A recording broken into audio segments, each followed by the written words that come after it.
Good evening, friend. Hope you're doing well. Friend, yesterday we discussed about grade of concrete and its uses. और आज मैं जो discuss करने जा रहा हूँ एक ऐसी टॉपिक है जो बीइंग ए सिविल इंजीनियर एक नॉर्मल पर्सन को भी जानना चाहिए। यस्टरडे आपने अगर न्यूज़ देखा होगा तो आपको पता है कि कल एक बिल्डिंग कोलैप्स हो गई है जहानाबाद में।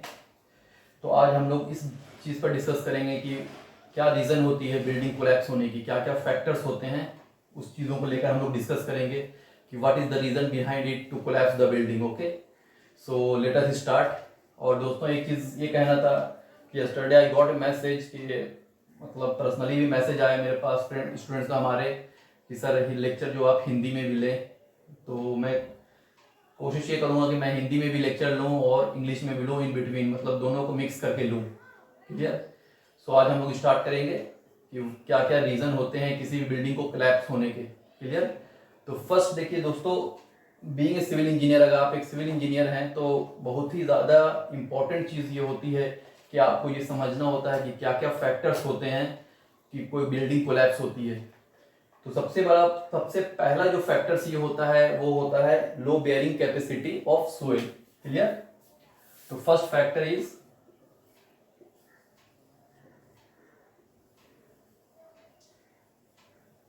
लो बेयरिंग कैपेसिटी ऑफ सोइल। अब ये low bearing capacity of soil क्या होती है? ये जो टर्म होती है bearing capacity of soil. Bearing capacity of soil ये होती है कि इसमें जनरली सोइल जो होता है वो कितने लोड बियर कर सकता है, means how much load soil can carry.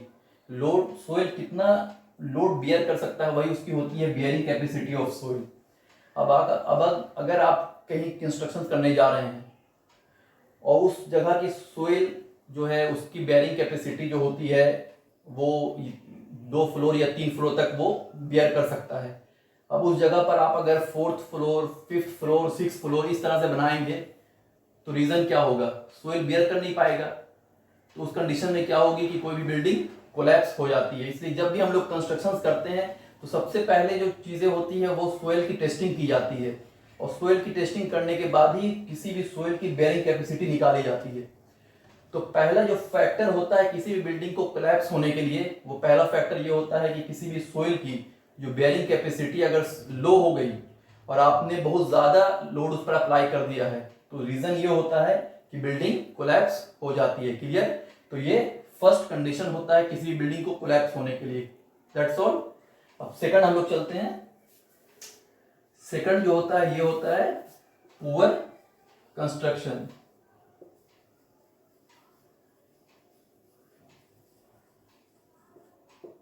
अब ये पुअर कंस्ट्रक्शन का what is the meaning of poor construction?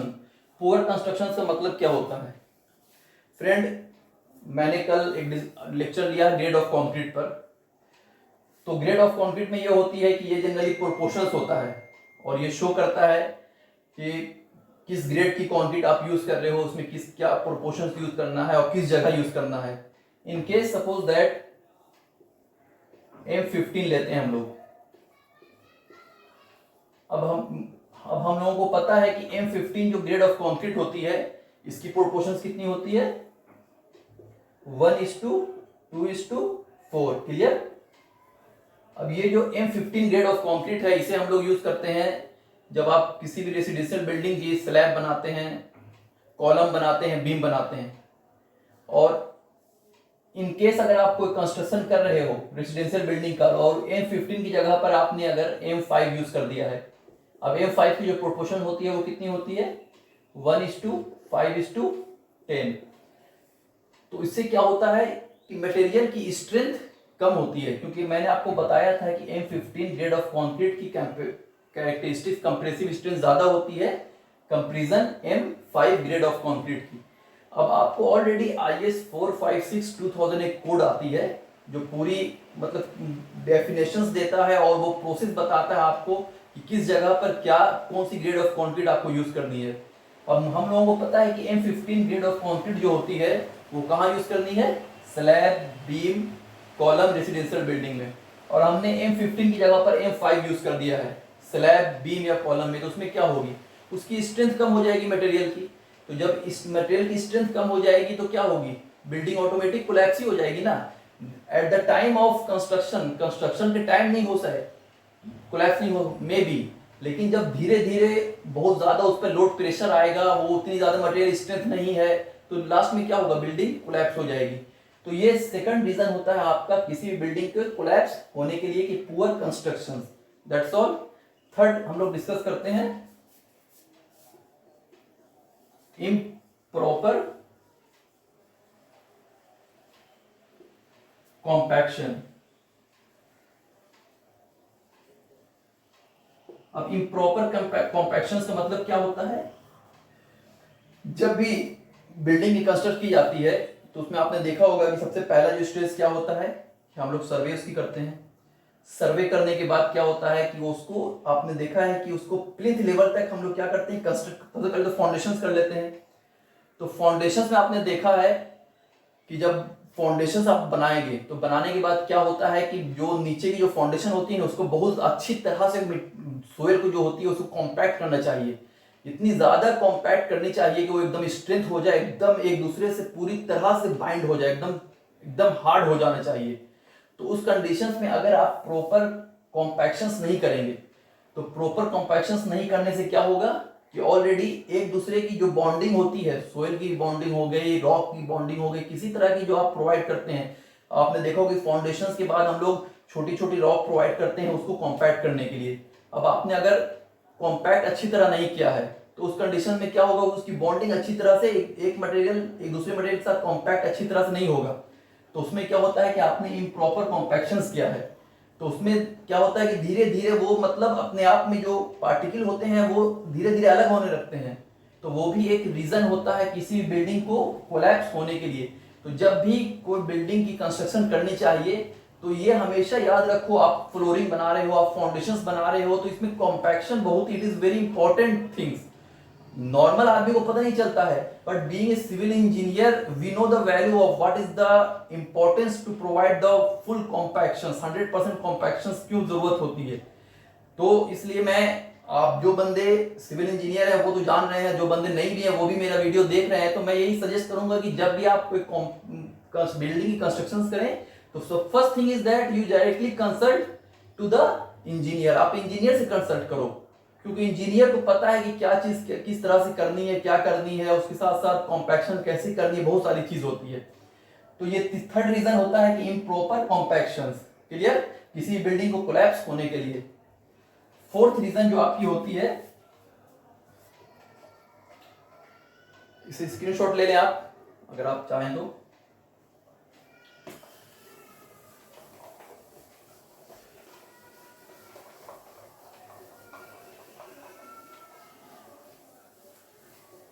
Friend fourth जो रीजन होता है आपको वो होता है ग्राउंड वाइब्रेशन।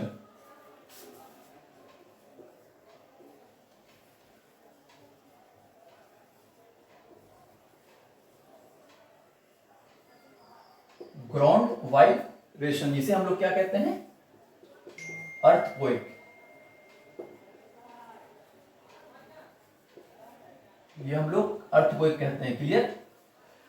जब अर्थक्वेक आता है तो क्या होता है, उसमें बिल्डिंग, उसमें जो आपकी जमीन होती है ना वो क्या होती है, वाइब्रेट करने लगती है।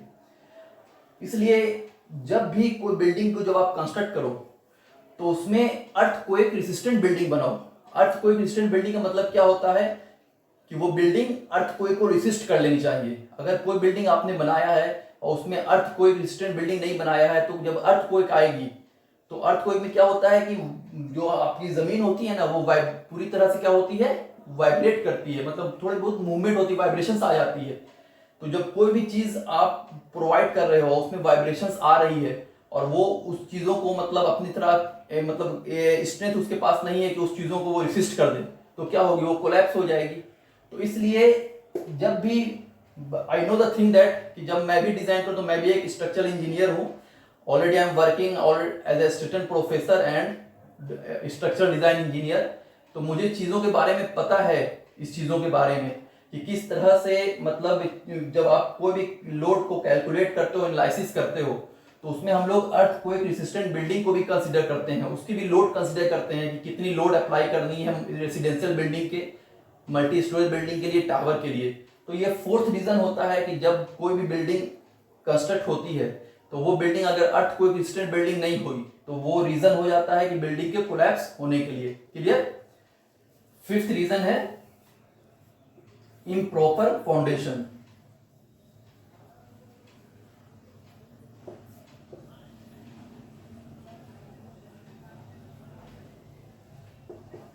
Fifth reason is improper foundation. Improper foundation क्या होती है कि जब आप कंस्ट्रक्शन स्टार्ट करते हो तो सर्वे करने के बाद जो लेवलिंग होती है वो करने के बाद हम लोग फाउंडेशन प्रोवाइड करते हैं। तो फाउंडेशन में क्या होती है कि जो फाउंडेशन की डेप्थ होनी चाहिए, मिनिमम जो डेप्थ होनी चाहिए किसी भी कंस्ट्रक्शन की, मिनिमम डेप्थ हम लोग 1 मीटर लेकर चलते हैं। मैक्सिमम जो डेप्थ प्रोवाइड डिपेंड करती है किसी भी कंस्ट्रक्शन की, वो रेसिडेंशियल बिल्डिंग हो गई, मल्टी स्टोरेज बिल्डिंग हो गई, टावर हो गई, किसी तरह की भी बिल्डिंग हो गई, उसकी जब आप मैक्सिमम डेप्थ ऑफ फाउंडेशन जो प्रोवाइड करते हैं तो डेप्थ ऑफ फाउंडेशन जनरली जो डिपेंड करती है दो चीजों पे करती है। पहली होती है type of the soil,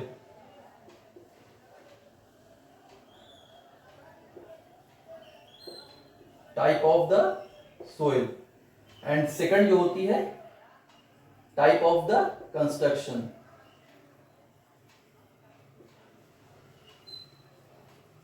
type of the construction, ये दोनों दो चीज पे डिपेंड करती है फाउंडेशंस की डेप्थ। अब जिस जगह पर फाउंडेशंस की जरूरत 2 मीटर है, 3 मीटर, 2 मीटर है, 2.5 मीटर है, 1.5 मीटर है, उस जगह पर आप 1 मीटर की डेप्थ फाउंडेशन प्रोवाइड कर रहे हो, तो रीजन क्या होगा?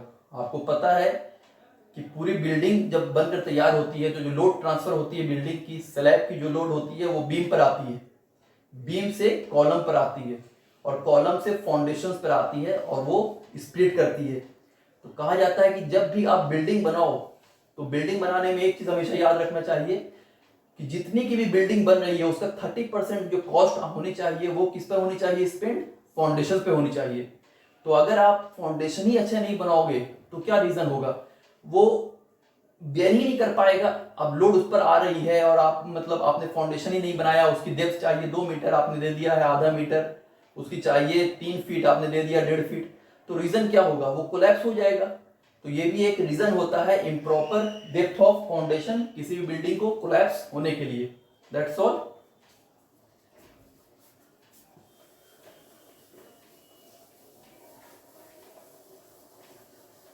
नेक्स्ट जो हम लोग नेक्स्ट होता है फ्रेंड वो होता है इम्प्रॉपर डेप्थ ऑफ फाउंडेशन, तो मैंने बता दिया।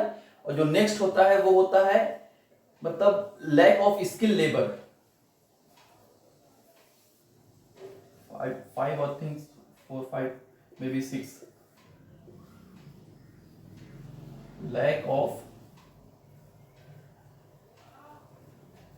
Skilled labour. कहा जाता है कि जब भी कोई कंस्ट्रक्शन आप बनाओ तो जो भी लेबर होती है वो आप मतलब उसको सबसे पहले ये देखो कि वो बंदे में उस नॉलेज है कि नहीं, कि वो उस चीज़ों को कंस्ट्रक्ट कर सकता है कि नहीं, स्लैब की अच्छी तरह कास्टिंग कर सकता है कि नहीं कर सकता है, रेनफोर्समेंट कर सकता है। ठीक है, आपको being a civil engineer you have to be there, आपको वहां रहना है, बट सामने वाले बंदा जो है लेबर वो भी एक अच्छी तरह से स्किल्ड होना चाहिए, उसको भी अच्छी तरह नॉलेज होनी चाहिए कि क्या चीज़ है। अगर नहीं नॉलेज है तो फिर आप एक एक्स्ट्रा क्लास लेने के बाद आप एक लेक्चर लो, बंदे 2-3-4 दिन जो भी स्किल्ड बंदा है उसको बैठाओ, उसके बाद उसको समझाओ कि क्या चीज़ कहाँ पे प्रोवाइड करनी है, क्या करनी है। ठीक है, उसके बाद ही आपको इस चीज़ों को कर सकते हो। क्लियर? 1 मिनट।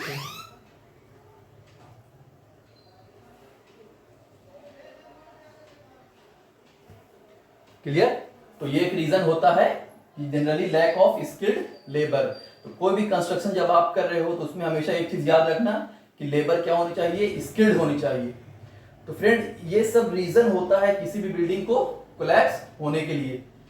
तो हम मैंने 5 या 6 मैंने बता दिया है आपको, और वो एक रीजन होता है। और एक और रीजन क्या होता है फ्रेंड्स?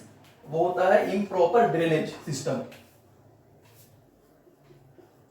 improper drainage system.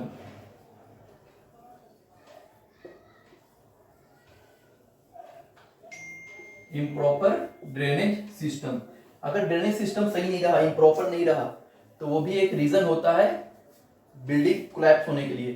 क्योंकि अगर आपने कहीं पे कंस्ट्रक्शन आप बना रहे हो और वहां पे इम्प्रॉपर तरीके से ड्रेनेज है, तो वो क्या होगी, इसकी सोइल में इंटर कर जाती है। अब आपने जब टेस्ट किया है बेरिंग कैपेसिटी ऑफ सोइल, तो मे बी आपकी बेरिंग कैपेसिटी ऑफ सोइल इतनी है कि वो 3 फ्लोर तक की बिल्डिंग को आराम से वो बियर कर सकती है। अब इम्प्रॉपर ड्रेनेज सिस्टम रहा तो वो क्या होगी कि वो जमीन के अंदर से धीरे धीरे सोइल में इंटर करेगी, और करने के बाद वो क्या करेगी, soil bearing capacity of soil जो होती है उसको लूज करने लगेगी।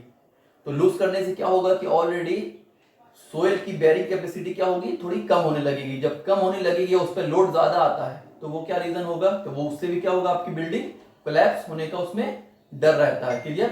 तो फ्रेंड्स ये रीजन होता है। और एक लास्ट जो रीजन होता है वो होता है विंड लोड। विंड भी बहुत ही इंपॉर्टेंट होती है कंस्ट्रक्शन के लिए। जब भी किसी भी बिल्डिंग की जब डिजाइन की जाती है तो उसमें विंड लोड भी कंसीडर की जाती है।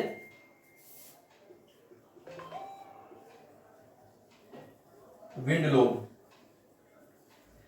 अब ये विंड लोड जो होती है ये हम लोग कैसे कंसीडर करते हैं, तो फ्रेंड्स विंड लोड जो कंसीडर की जाती है वो की जाती है इन केस अगर आप आज कंस्ट्रक्शन कर रहे हो किसी बिल्डिंग की।